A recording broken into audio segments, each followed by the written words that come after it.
শুকনো লঙ্কা, এটা দিয়ে আমি একটা ভাজা মশলা তৈরি করব।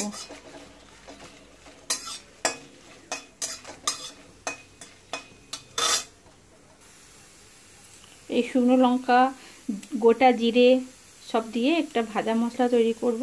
আমি আজকে চাল ভাজা বানাবো, কেননা আমাদের আজকে শ্রাবণ মাসে খই ঢেরা বলতে এই মনসা পুজো ব্যাপার একটা থাকে, তো মনসা পুজো সংক্রান্ত এসব রান্নাগুলো হয়। আজকে আমাদের ভাতের হাঁড়ির ছুটি, ভাত হবে না, তার বদলে কি হবে, চাল ভাজা, মুরকি, চিড়ে ভাজা, বাদাম ভাজা, ঘুগনি এসব হবে।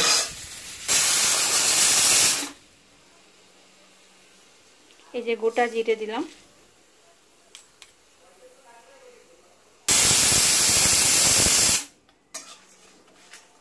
একটু শুকনো খোলায় নেড়ে ওর মিক্সিতে একটু গুঁড়িয়ে নেব, একটু সামান্য, মিহিও না আর একবারে দরদরেও নয়, একটু সামান্য গুঁড়িয়ে নেব। এটা দিয়ে আমি চাল ভাজা বানাবো। চাল ভাজাটা কিভাবে বানাই তোমরা দেখতে থাকো।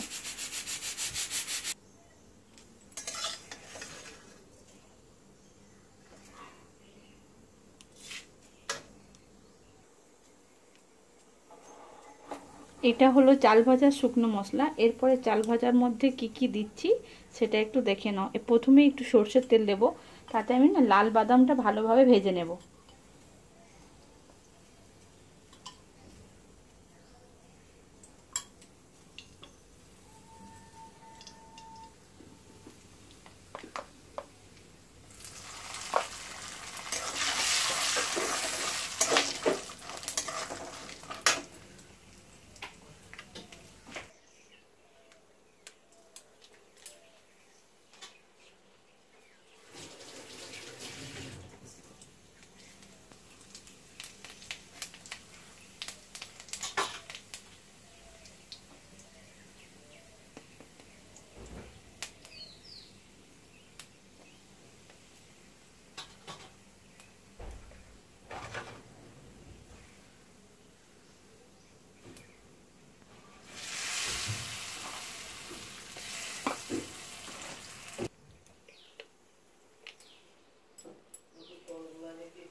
বাটিটাই বলতে কোথায় দিলেন বলে?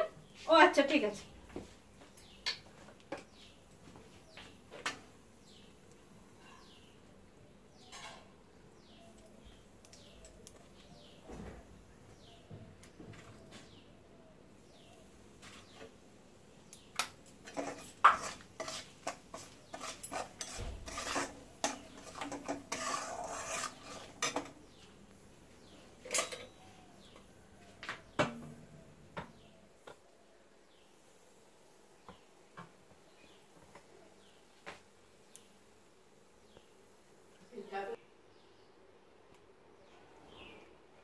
এই যে ভেজে রেখেছিলাম বাদামগুলো, বাদাম,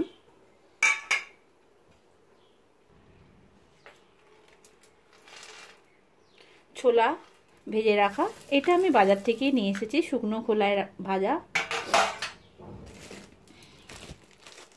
সবুজ মটর দেখো,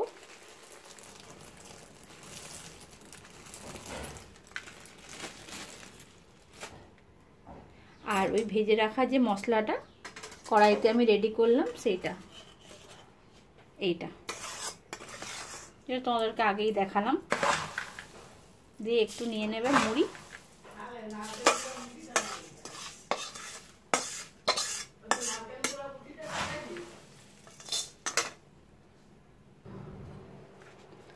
দিয়ে দেখো ভালোভাবে মিক্স করছি একবারে।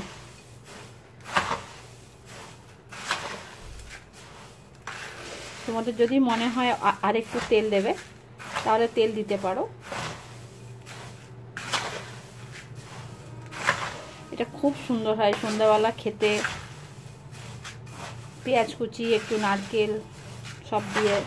চাইলে তোমরা চানাচুরও খেতে পারো এর সাথে।